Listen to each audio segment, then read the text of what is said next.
Hare Krishna students. So today we will be continuing with the revision of chapter number 3 and 4. Okay? Last lecture में हमने revision करा था हमारे chapter number 1 and 2 का of book essential English, and इस lecture में हम start करेंगे chapter number 3 and chapter number 4. Please open to page number 16. Page number 16, chapter 3, the golden touch. So हम क्या करेंगे, सबसे पहले इसकी स्टोरी का जल्दी से रिकैप करेंगे, उसके बाद we will be doing its question and answers. Okay, तो इस स्टोरी में हमने क्या पढ़ा था, दैट इस स्टोरी में एक किंग रहता है. उस किंग का नाम रहता है किंग मिदास, और वो कहाँ का किंग रहता है, ग्रीस. वो राजा रहता है कौन से किंगडम का, ग्रीस का. और उस राजा की इच्छा क्या रहती है, that he has to be the richest king. उन्हें सबसे अमीर राजा बनना है पूरी दुनिया का. और इस इच्छा को पूरी करने के लिए उनकी सबसे ज़्यादा मन में विचार चलते हैं, वो यही करना चाहते हैं, उन्हें और कुछ दिखता ही नहीं है. फिर एक दिन क्या होता है, वो जंगल में घूमते रहते हैं और उन्हें एक बूढ़े से सेज दिखते हैं. तो वो जैसे ही उन्हें दिखते हैं तो वो उनसे कुछ बात करते हैं और वो उनसे खुश हो जाते हैं.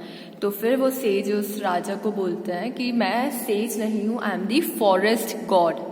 कौन से गॉड, फॉरेस्ट गॉड, और मैं आपको एक ब्लेसिंग देना चाहता हूँ. तो किंग बोलते हैं ठीक है, मुझे आप ऐसा ब्लेसिंग दो कि मैं जिस भी चीज़ को टच करूँ वो सोने में बदल जाए. तो उन्हें वो ब्लेसिंग मिल जाती है. और फिर किंग क्या करते हैं, किंग अपने महल की सारी चीज़ों को ही स्टार्ट टचिंग ताकि वो सब सोने में बदल जाए. और फिर वो दुनिया के सबसे अमीर राजा बन जाए. पर फिर धीरे धीरे क्या होता है, किंग जैसे दिन बीतते जाते हैं और किंग जैसे ही अपना खाना खाते हैं, जो भी वो टच करते थे, फ्रूट्स या ग्लास ऑफ वाटर, तो वो भी वो जैसे ही टच करते थे तो वो भी गोल्ड में चेंज हो जाता था. और इसके कारण राजा कुछ खा भी नहीं पाते थे और वो बहुत परेशान होने लग गए. फिर एक दिन क्या हुआ, उनकी बेटी, उन किंग की एक बेटी थी छोटी सी, वो उनसे मिलने आई भागते भागते. और जैसे ही वो भागकर अपने डैड को किंग को उसने हक करा और राजा ने उससे टच करा तो वो गोल्ड स्टैचू में बदल गई.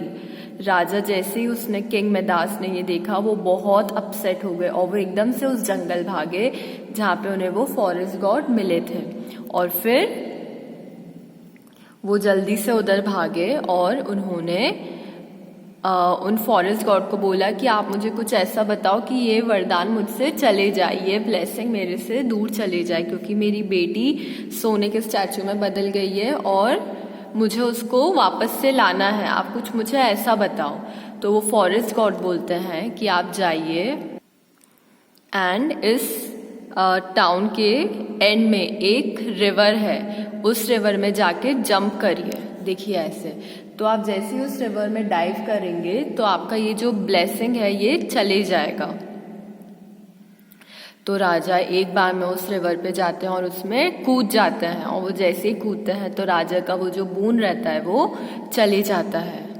और वो जैसे ही नदी से बाहर आते हैं वो अपने महल भाग के जाते हैं और अपनी डॉटर को देखते हैं कि she is back to normal, और उसे हक करते हैं. ओके, सो ये थी हमारी स्टोरी. और फिर राजा को समझ में आता है that he was very greedy. So this was our story, The Golden Touch. इसके एक्सरसाइज में क्या है, multiple choice question. He was a very, कैसे थे वो king, rich king. The old man was very, actually कौन थे वो, forest God. Number 3, he touch the fruit, the cake, the glass of water, और सब सोने में बदल जाता था. Okay, king Midas let him go without punishment. This would clearly make him the richest man in the world. आपको इन word में से ये फिल करना है. The king dashed his head and started crying. किसके सामने, फॉरेस्ट गॉड के सामने. Bowed down. The king cried and asked for forgiveness. Okay. Question D. On which kingdom King Midas ruled? King Midas ruled over a kingdom in Greece. उनके kingdom का नाम क्या था? Greece. What was his desire? उनकी इच्छा क्या थी? That he wanted to be the richest king in the world. Number 3. What did the king beg the forest god? जब उनकी डॉटर सोने में बदल गई थी तो उनने क्या मांगा था कि मुझे मेरी डॉटर वापस से दे दो और ये वरदान मुझसे ले लो. और फिर what did he do rushing back to the palace. जब उनका वरदान उनसे चले गया था तो उन्हें क्या करा, वो अपने पैलेस गए and he hugged his daughter, अपनी डॉटर से गले मिले. Okay, so this was the chapter 3. Come to the chapter 4. Chapter number 4, page number 22, a visit to a village. इस स्टोरी में क्या होता है, निशा अपने भाई कपिल के साथ और अपने मम्मी पापा के साथ अपने अंकल के गांव जाती है. किस में? ट्रेन में. और वो सब बातें करते रहते हैं अपने अंकल के बारे में, दैट विलेज की लाइफस्टाइल क्या होती है, उनके जो अंकल है वो क्या काम करते हैं एंड ऑल दीज थिंग्स. तो वो पूछती है कि क्या अंकल भी ऑफिस जाते हैं जैसे मम्मी पापा आप जाते हो.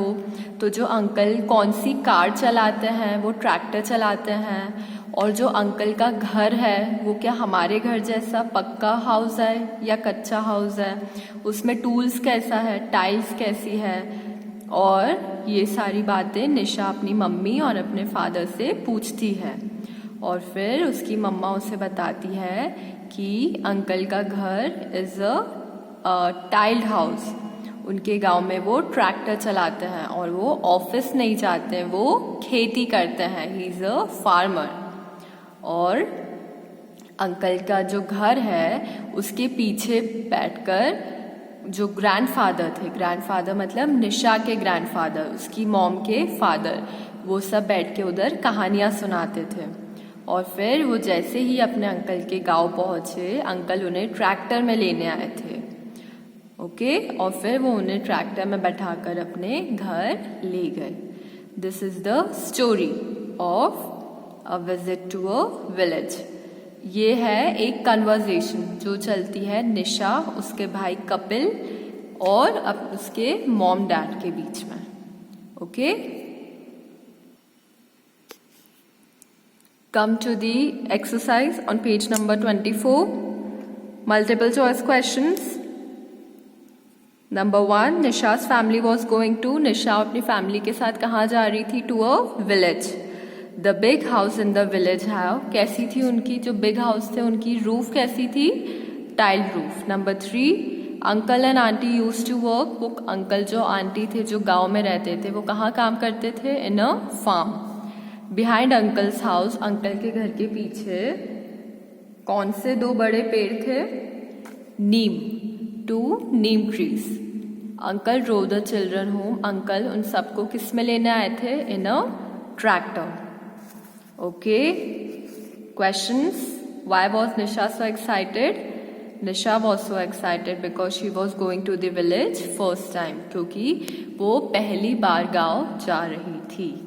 What did Kapil ask his mother? Kapil ने उसकी मम्मा से क्या पूछा था कि क्या अंकल और आंटी भी आपके और पापा की तरह ऑफिस जाते हैं? Do uncle and aunt go to the office just like you and papa? Question 3, what kind of houses were there in the village? कैसे कैसे घर थे उस विलेज में? बिग हाउसेज जिनकी टाइल रूफ थी एंड स्मॉल हाउसेज जिनकी thatched roof थी. Why did the people of the village gather? वो क्यों गैदर होते थे? क्योंकि जो निशा के ग्रैंडफादर थे उनसे कहानियाँ सुनने. The people of the village gathered to listen to the stories from grandpa. वो उस पेड़ के नीचे बैठकर कहानियाँ सुनाते थे. तो सारे लोग उन अंकल के घर पे आते थे ग्रैंडफादर से कहानियाँ सुनने. Last question. Why did Nisha's uncle say that the tractor would not go through the fields? ऐसा क्यों कहा था? क्योंकि अगर ट्रैक्टर फील्ड्स पर जाता तो वो जो क्रॉप्स है वो खराब हो जाती, क्योंकि वो ट्रैक्टर के जो टायर है वो उसके ऊपर ओवरलैप हो जाता है, तो उससे क्या होता, वो जो फसल उगी थी वो खराब हो जाती। The uncle said so because the tractor might spoil the crops, क्योंकि ट्रैक्टर उन क्रॉप्स को खराब कर देता। Okay, so this was the chapter number 4, a visit to a village. Okay, students, thank you so much. Hare Krishna.